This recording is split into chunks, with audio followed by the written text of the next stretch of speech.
मारुति नंदन, अपनापन करके मैं पूछ रहा हूं कि आप समर्थ होते हुए रावण को क्यों नहीं मारा, सियाजू को क्यों नहीं वापस ले आए?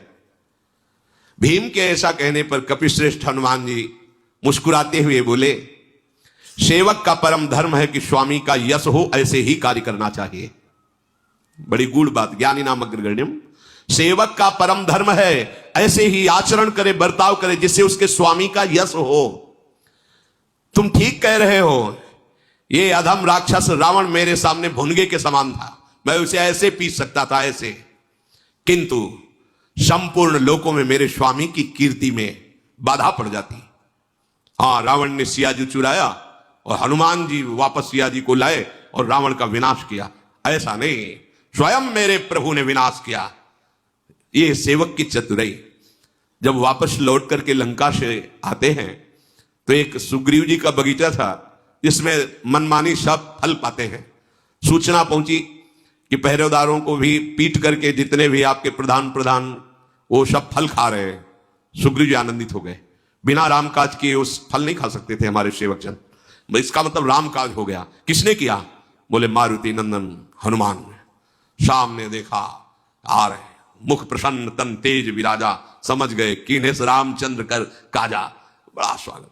भगवान राम भी खड़े हो गए, सम्मान के लिए नहीं, जैसे मां अपने बेटे को गले लगाने के लिए खड़ी हो जाती है, ऐसे हनुमान जी को गले लगाया, हाथ पकड़ा, अपने आसन पे बैठाला। ऐसे हनुमान जी सड़क के चरणों में बैठ रहे समीप। रावण के द्वारा सुरक्षित लंका में प्रवेश करके वहां विध्वंस मचा देना, वाह! हनुमान हृदय को शीतल कर बोले, नहीं प्रभु, नहीं नहीं, ये तो आप विनोद करें, ऐसा नहीं। शाखा मृग की यह मनुसाई, शाखा ते शाखा पर जाई, लाग सिंधु हाटक पुरजारा, निश्चर गण बद विपिन उजारा, सो सौ तो प्रताप रघुराई, नाथ न कछु मोरी प्रभुताई। प्रभु हमारी तो ताकत इतनी, एक डाल से दूसरी, मुझ बंदर की ताकत क्या कि समुद्र लांग कर जाना और रावण जैसे राजा के सुरक्षित राज्य में प्रवेश कर आग लगा देना, विध्वंस मचा देना। वहां मैंने देखा ये सब राम प्रताप कर रहा है, वहां मैंने आपकी कृपा को देखा, प्रभु आपका प्रताप ये सब कर रहा था, ऐसा नहीं। बोला वचन विगत अभिमाना, ये महामहिमा होती।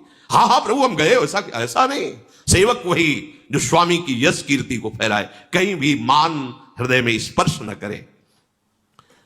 श्री रामचंद्र मेरे आराध्य देव, मेरे प्राण प्रीतम प्रभु हैं।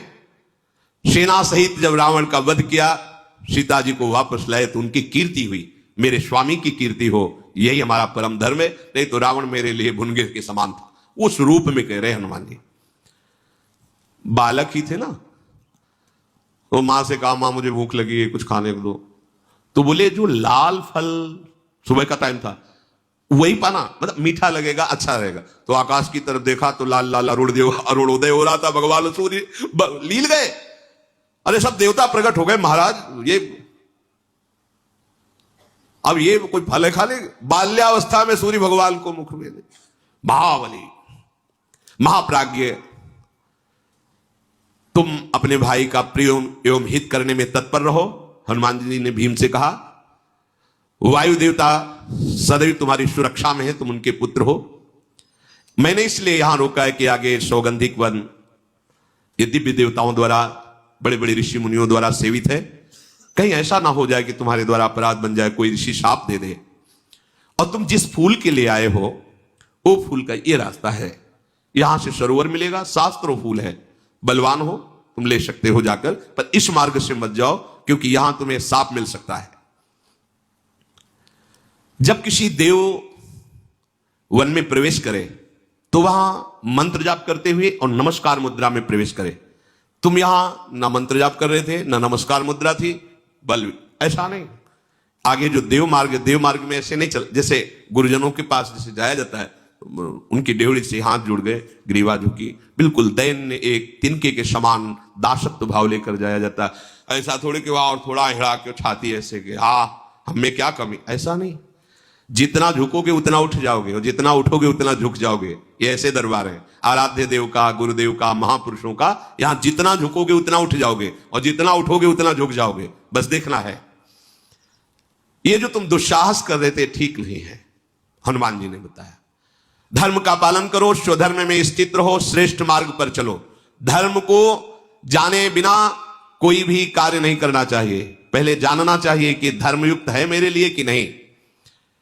हे भीम, मैं तुम्हें बता देता हूं कि बिना ज्ञान वृद्ध महापुरुषों की सेवा किए बृहस्पति जैसे विद्वान के लिए भी तत्वबोध होना बहुत कठिन है। हनुमान जी महाराज कह रहे हैं, ना ही धर्मज्ञ विज्ञाय वृद्धानुपसेव्य च धर्मार्थी वेदितुम शक्यो बृहस्पति समैरपि। बृहस्पति के समान ज्ञानी हो तो भी उसे तत्वबोध नहीं हो सकता जब तक वो ज्ञान वृद्ध तत्वबोध प्राप्त किए महात्मा का। इस मार्ग में, भगवत मार्ग में अवस्था का सम्मान नहीं होता, स्थिति का सम्मान होता है। 16 वर्ष की अवस्था सुखदेव जी की है, 10,000 वर्ष तपस्या करने वाले महात्मा सब खड़े हो गए। उसमें भगवान श्री कृष्ण द्वैपायन व्यास जी भी हैं, वशिष्ठ जी भी हैं, बड़े बड़े महापुरुष सब खड़े। भगवान व्यासदेव जी के पिता श्री पराशर जी भी हैं, सब खड़े हो गए। क्यों? सुखदेव जी गर्भ से ही बोध संपन्न महापुरुष है, गर्भ से ही महान वैराग्य युक्त है। तो यहां वयोवृद्ध नहीं, ज्ञान वृद्ध, जो तत्वबोध प्राप्त किए। अभी मालूम आपको दिखाई दे रहा है कि वो 25 वर्ष की अवस्था का है, लेकिन पूर्व में उसकी कैसे भजन शैली पूर्व जन्म में रही। जैसे जड़ भरत रूप में जन्मने में ही वो 5वीं भूमिका में ही जन्मे, ज्ञान की 5वीं भूमिका में भी जन्म, उनका जन्म ही हुआ जब, तो 5वीं भूमिका में थे ज्ञान की। अब अवधूत जड़वत स्थिति उसी समय से। अब कोई कहते हैं जन्म पूर्व में हुआ है ना भजन, गंडकी नदी में पहले भरत रूप में भजन हुआ, फिर हिरण रूप में भजन हुआ, परिणाम हुआ, अब तीसरा जन्म हुआ तो बोध संपन्न महापुरुष ज्ञान की ऊंची भूमिका में विराजमान महापुरुष।